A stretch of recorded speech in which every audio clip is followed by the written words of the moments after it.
Amy Dawn, your evolutionary, revolutionary astrologer, bringing you your celestial wisdom for the week where we're going to kick off at the winter solstice, which will be a Friday. It happens to be this coming Friday, December 20th, and it leads into the holiday week, which a lot of people are taking time off for. I will be taking some extended time off during that week as well so that I can do what I love, which is ski, and be with some family and friends. And I do hope that you will be able to find some spark of light next week during the holidays. If nothing else, just carving out a small moment to honor yourself, honor your loved ones, your ancestors, those who may not be able to be with you at the moment. Just honor how far we've come. This has been an up and down year. I mean, I think every year we often say that, how it seems to be, one year is worse than the others. I can't wait for the next year. I hope the next year is going to be better. And before we rush into the I hope it's going to be better year, let's stop and pause and really reflect on how far we've come. And I'm going to talk a little bit about Saturn because of the winter solstice. And we're in a Saturnian season in the winter. And I want to talk about that because Saturn is the ruler of Capricorn, which is what constitutes our winter solstice when the sun moves into the sign of Capricorn. And I want to point that out because Saturn is considered, and the qualities of Saturn have this time and testing involved. We've been tested this year. Our testing of faith, our fortitude, if we can even survive half the time. Our emotional bodies have been tested, the anxiety, the worries, the fears, the grieving that's happening. And so I just want to offer that we can spend a little bit of time reflecting on, wow, it's been hard, but we made it. And why did we make it? How did we make it? Who was part of that? And so I just want to point that out. And also, please just know that I am thinking of you and I want to be here to support you however I can. So if you need me in any way, please reach out. I'm happy to help where I can. So let's also talk about, like I like to do, we're going to pull a card to meditate on this week and see what might be happening in the cards here as it reflects what's happening in the stars and give us something to kind of think about. And it looks like we have the Nine of Cups. Okay. Haven't had a cup card in a while. And the Nine of Cups is a very positive card. It's those moments where we can look around and feel our heart is overflowing with love and appreciation for everything that we've created. That's a really appropriate card here when we're talking about reflecting on how far we've come. And for those of us who maybe can't come up with too many things that we can appreciate, even if you just come up with one, let's meditate on that because this card reminds us of having fulfillment in our lives. And I'm going to tie this into the winter solstice and Capricorn, Saturn energy, and how Capricorn is all about achieving things and having this sense of fulfillment. And we know this about us humans that when dopamine gets released, it's that feeling like, oh, I've accomplished something, I've achieved something. It feels good, right? Now, granted, it does have an addictive quality to it, but what we're looking at with this Nine of Cups and meditating on it is saying, let me list my accomplishments. Let me just see one thing that I've done really well this year. And, even if it's something like I got out of bed every day and I showed up for myself. Great. Celebrate that. Celebrate it. The Nine of Cups is also often called the wish card because this is where wishes can start to come true because we have been putting in the work and we've been doing the things that we've been saying we're going to do, and we're staying in alignment with our values. Remember, the cards over the last couple of weeks have pointed us back to our values. Are we making decisions and taking actions that line up with our true nature? And so here we have the Nine of Cups as an invitation to enjoy some of life's pleasures. And it's perfect with the holidays here because we can get together with family and friends and enjoy, good food, good wine, appreciating the arts, whatever it might be. This is a time to be able to do that. Also, the reminder of the Nine of Cups is to count our blessings or list our gratitudes and allow ourselves to just bask in that energy. So let's just talk for a second about the winter solstice. As I mentioned earlier, the sun moves into the sign of Capricorn, and it kicks off our winter season because Capricorn is a cardinal sign. So it's the initiator of the season. And when the sun is in Capricorn, we often start to get a little more internal, stoic. Maybe we start thinking about what have we accomplished or what do we still need to accomplish in life.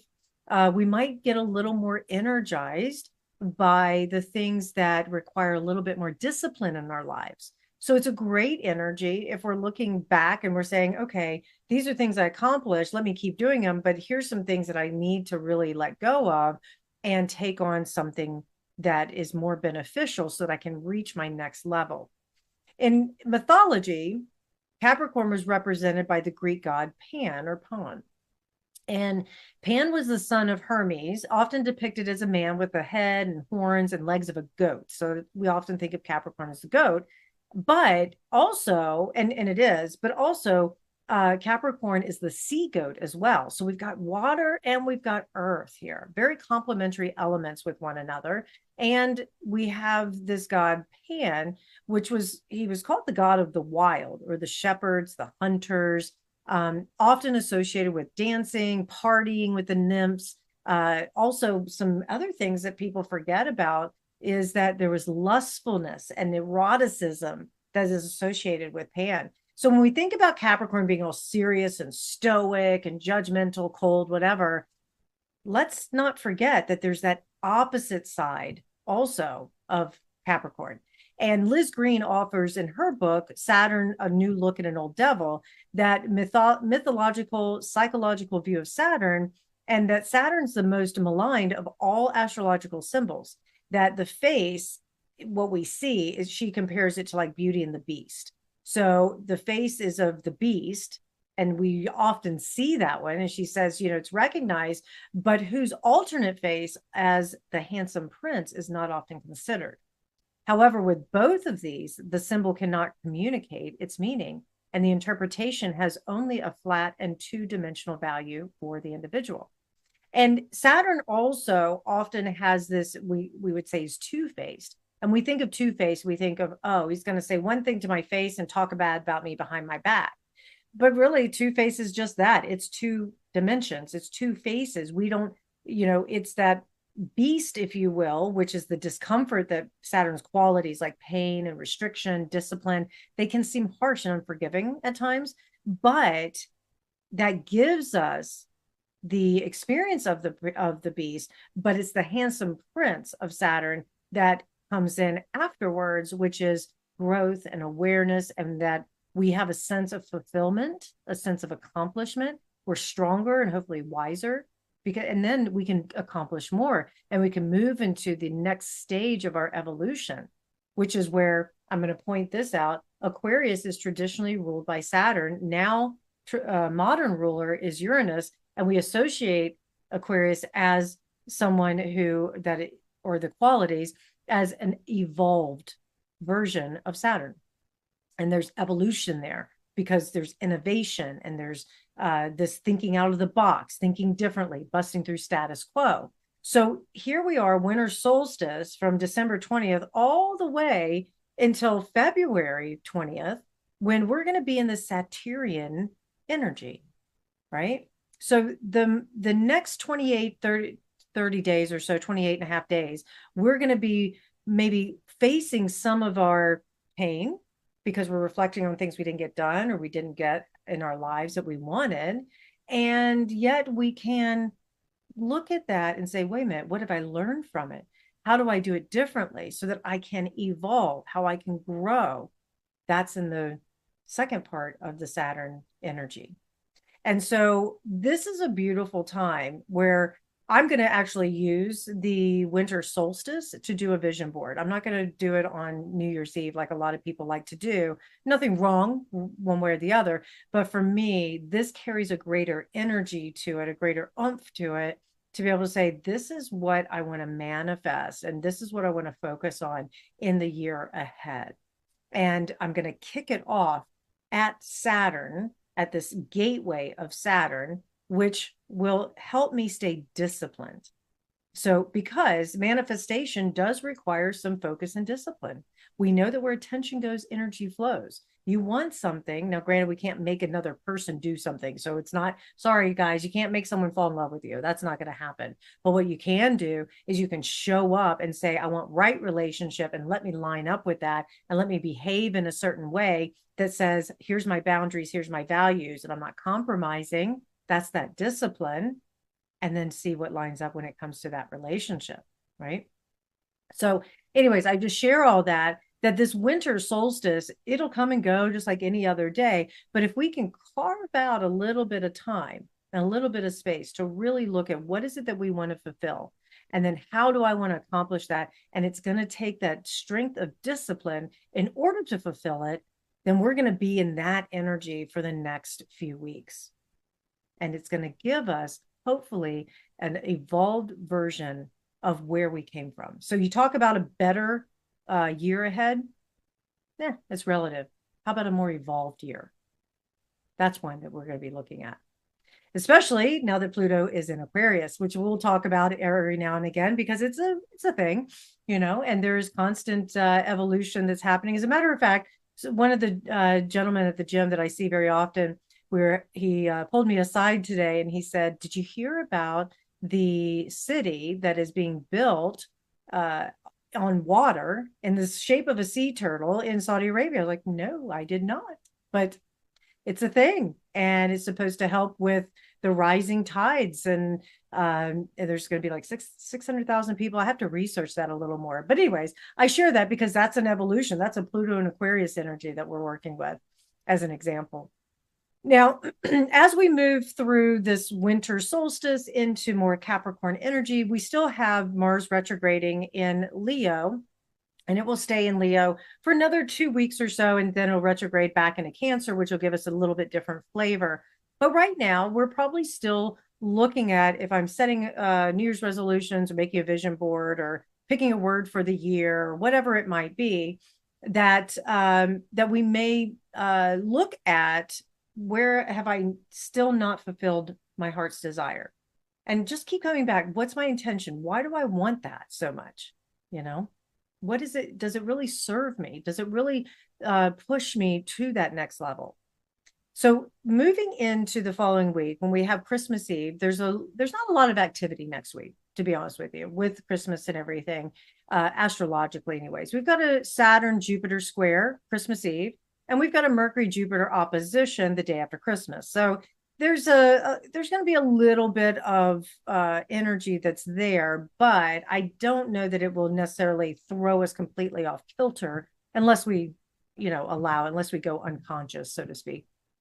But this Jupiter squared Saturn transit, it's going to have this inner tension that we may be looking at. Maybe there was a lack of opportunity, or there was an opportunity that came to me and I didn't seize it. Maybe we're getting critical with ourselves, right? Or there's this limiting circumstance that shows up. It's like, I really want this, but my resources are limited to accomplish it.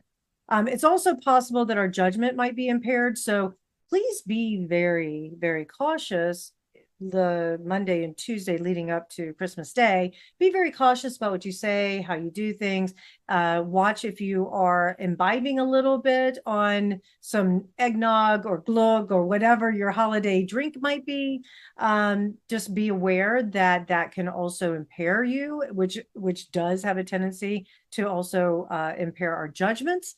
And there's a possibility here too that if your relationships have been whether it's personal, professional, whatever, have been a little rocky, then this is a time where you may say something that creates a dynamic force that shakes some things up, and you could end up in an argument that you weren't looking forward to. So do be aware. There's a little bit of volatility here on Christmas Eve, especially if our expectations aren't met. So watch how we perceive things, how we put expectations onto things, especially because if we are observing Christmas, there's that expectation of like, we should all have gifts, or we should all show up at somebody's house, or this is all how everybody should behave, you know? So just be aware of that. And the Mercury Jupiter opposition that happens after Christmas can create a little bit of a stir as well, especially if it was a little bumpy the couple of days before, where we just start spewing our truth and not really thinking about how it's going to affect somebody emotionally. It's just like, this is what's happened. This is how I feel. It's just the facts. Just be aware of it. And so some arguments that are started before Christmas could carry over, and there could be a little residue left over on that end. Now, on the positive side of these tension points with the square and opposition is that we could find greater clarity about certain people or certain situations that need to take place. You know, the truth sets us free. So it might be that we have some conversations that stir some things up, but it brings in a bigger awareness. I'll offer this as a vulnerable example. So about a week or so ago, my beloved, it's usually the most intimate relationships we have, right? My beloved said something to me that scratched a wound that had nothing to do with him. It started in childhood. And I went all the way back through my history of the times where, you know, the father figure in my life would say or do something that would trigger this feeling of abandonment. That's what it was. And rejection. And so I witnessed myself walk through that entire process, and it happened at night. And in the morning, I woke up with fresh eyes. And instead of running away from myself, instead of lashing out at my beloved and all of that, I was able to process this and say, wait a minute, those things happened when I was a child. I am an adult now. I can respond differently, and I can know differently, and I can own a lot of things differently than I did then. And it was just a really nice awareness for myself that helped to heal and soothe an old wound. So I offer that if something gets stirred up this next week and it scratches a wound, or it's misspoken or misinterpreted or anything like that, be gentle with yourself. Give yourself some space to process first before reacting, because it may not be exactly what you think it is. I'll be honest with you. I didn't go back and say something to him about my awareness, but I should. So I'll see what time and space lends itself to be able to readdress this. But I need to share this with him so that he's aware of the statement that he made and how it triggered me, so that he can, because I can't expect him to read my mind, right? So anyways, I just share that to please make sure that we are communicating from a place of, I'll say, neutrality and not in the height of emotions. That will make a huge difference as well, as far as how and what we say. All right, you guys, I hope this helps. Please like, subscribe, share, comment. Oh, one other announcement. I am going to be moving the Jamie Dawn Show to Wednesdays. It's going to be in the evenings on 1-2 Radio. That'll happen starting in mid-January, and I'll give you the exact dates and times once I have that selected. But they'll be pre-recorded, and I certainly am looking forward to sharing that with you in the new year. And I think that's all for now. But again, I do wish each and every one of you a very happy holiday season. Please just know that if you need me, you can find me at 12listen and jamiedawn.com. And I do look forward to connecting with you, whether it's today, tomorrow, or in the new year. All right, everybody, take care.